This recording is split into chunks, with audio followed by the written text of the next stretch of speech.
Hello, Jacob here. This is about unregulated homes or accommodation for young people aged 16 plus in the care system. Recently, the government made changes and has gone through the House of Lords at the moment. That basically it means that local authorities can place young people who are the age of 16 and above in unregulated accommodation. So this is basically means that there will be no one regulating the accommodation, checking in on them and dealing with safeguarding. Obviously a person's considered a child until they're 18 years old. In America, it's until you're 21. But this is highly problematic for many reasons. Okay, so young people in the care system are already, a vast majority of them, very vulnerable, and many of them are experiencing trauma and have experienced abuse and or neglect. You need to research ACEs score, which is Adverse Childhood Experiences, and read a book called The Body Keeps Score to understand the devastating effect that abuse and neglect has on people, especially children, and especially children under the age of 7, who basically their brains get formed differently because of the abuse and the neglect. And this means their coping strategies are different to people who grew up in the average loving family environment. Okay, so some statistics. Again, this isn't a judgment of young people in the care system. This is a judgment of the lack of support and why so many fall through the gaps. Okay, so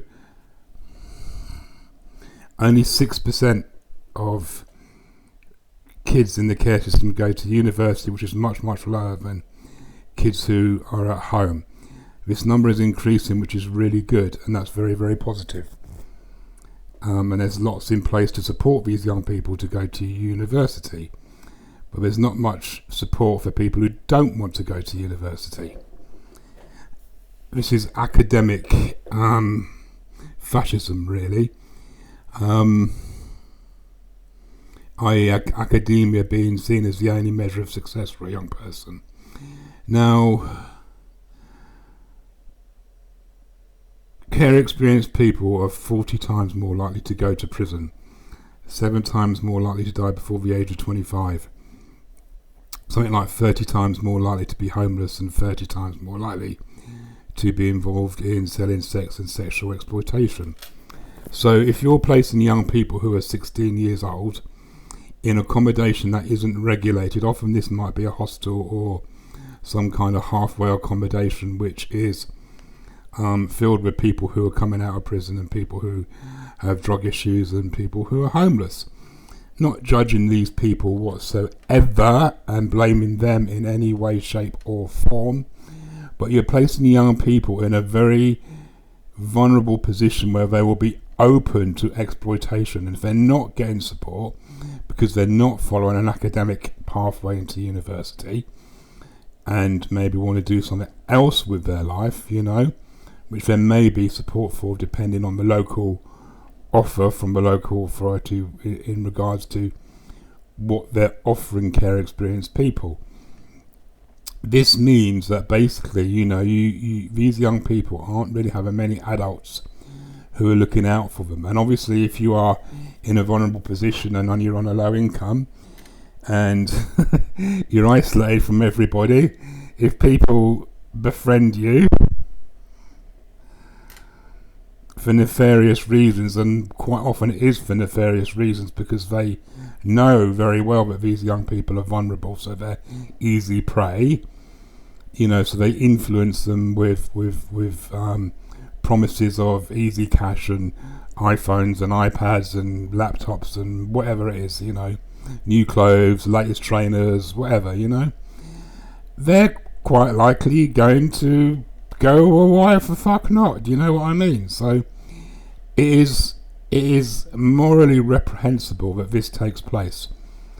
I don't think anybody would put their child out on the street and put them into a hostel or a halfway house or some kind of accommodation with no support whatsoever and expect them to be successful and to have good outcomes, and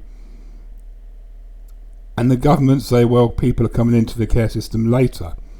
Well, that might be true, and if they're coming into the care system later, then they've been in the abusive and neglectful situation probably for much longer, which means there will be more trauma and more pain and stuff like that.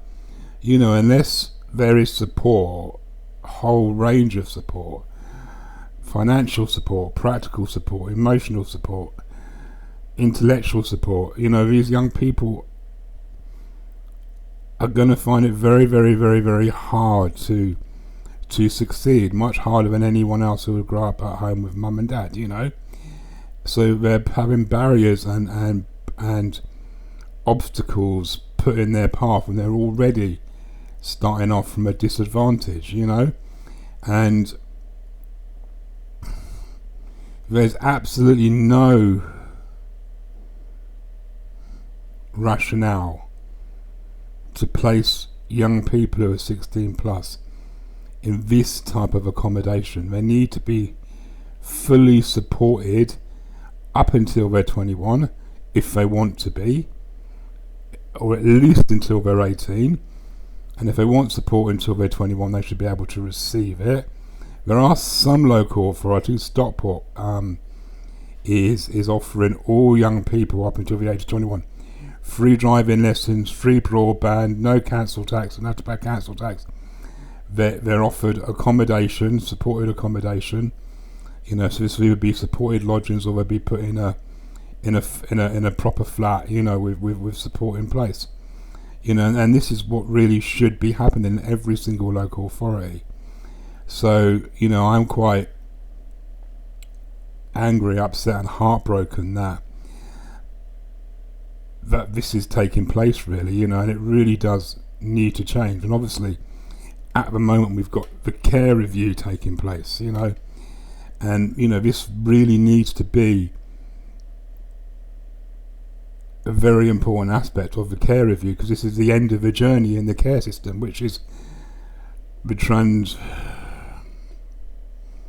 transition from being in care to living on your own. And obviously there needs to be a nice, reasonably long period of time for that transition to take place, so that the young person is equipped to live in the real world. Most people